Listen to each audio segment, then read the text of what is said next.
माननीय सभापती महोदय, दिवालावर दिवालीपन यापन संहिता संशोधन विधेयक 2025 पर मैं मेरी पार्टी से बात रख रहा हूँ। माननीय प्रधानमंत्री जी और वित्त मंत्री जी के नेतृत्व में भारत की अर्थव्यवस्था को मजबूत करने के लिए लगातार बड़े ऐतिहासिक कदम उठा रहे। यह विधेयक उसी दिशा का एक मील का पत्थर है। मैं अपनी बात को सदन के सामने 5 प्रमुख भागों में रखना चाहता हूं, ताकि इस जटिल लेकिन बेहद जरूरी कानून की उपयोगिता देश की जनता और सदन के सभी सदस्यों को आसानी की भाषा में समझ सके। माननीय सभापति महोदय, साल 2016 में जब हमारी सरकार ने पहली बार दिवाला और दिवालियापन संहिता IBC लागू की थी, तो वो भारत के कॉरपोरेट इतिहास में एक बहुत बड़ा और क्रांतिकारी बदलाव था।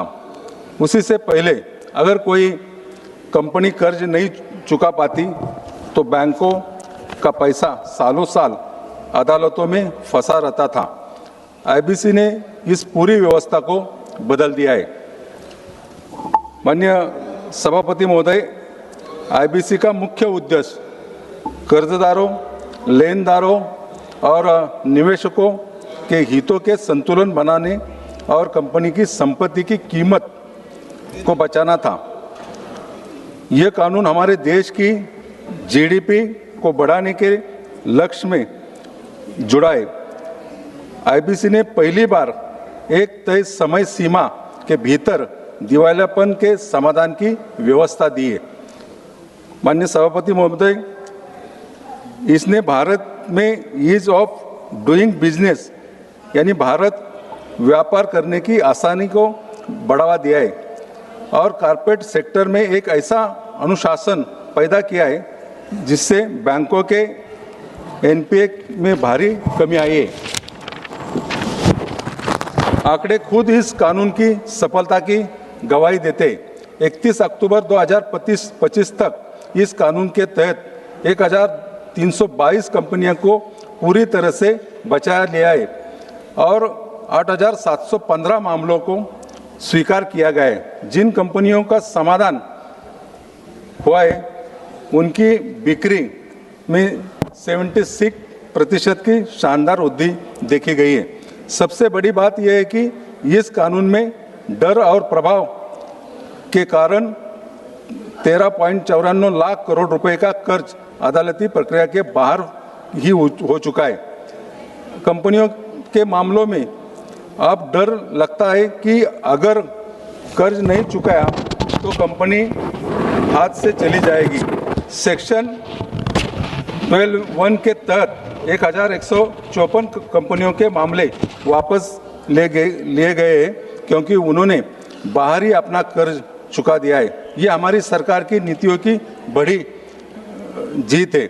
माननीय सभापति महोदय, कोई भी कानून जब लागू होता है तो समय और परिस्थितियों के साथ उसमें सुधार की जरूरत पड़ती है।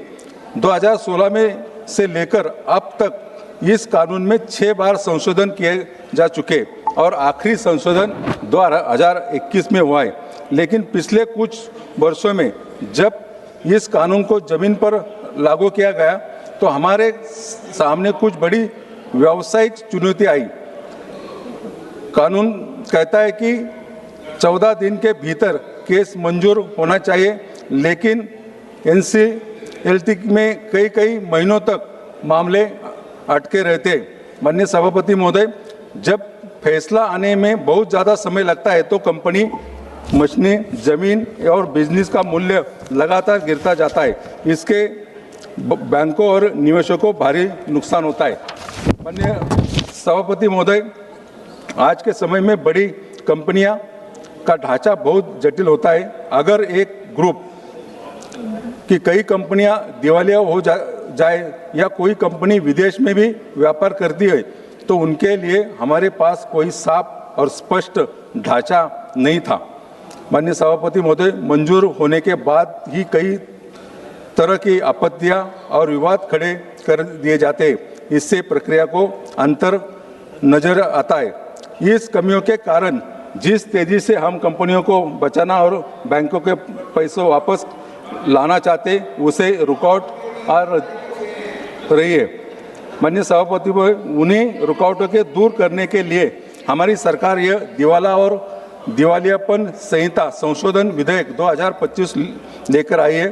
यह एक बहुत ही व्यापक आर्थिक कानूनी है। इस नए बिल का सीधा सा मंत्र है, प्रक्रिया की देरी को कम करो, संपत्ति की कीमत को बढ़ाओ और गवर्नेंस में सुधार करो।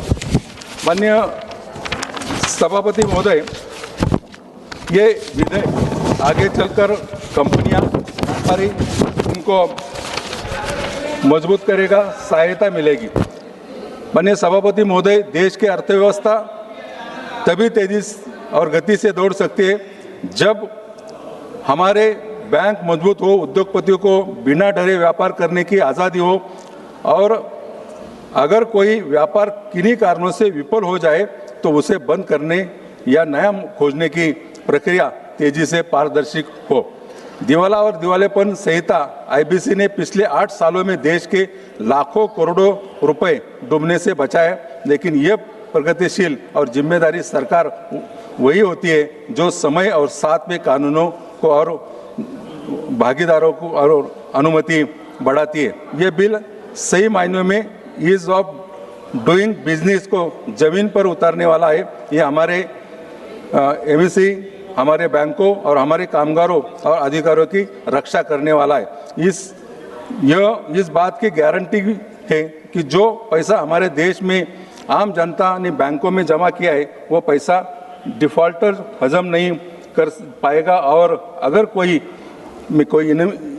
इनामदार विफलता होती है, उसे भी अपराधी माना जाता है।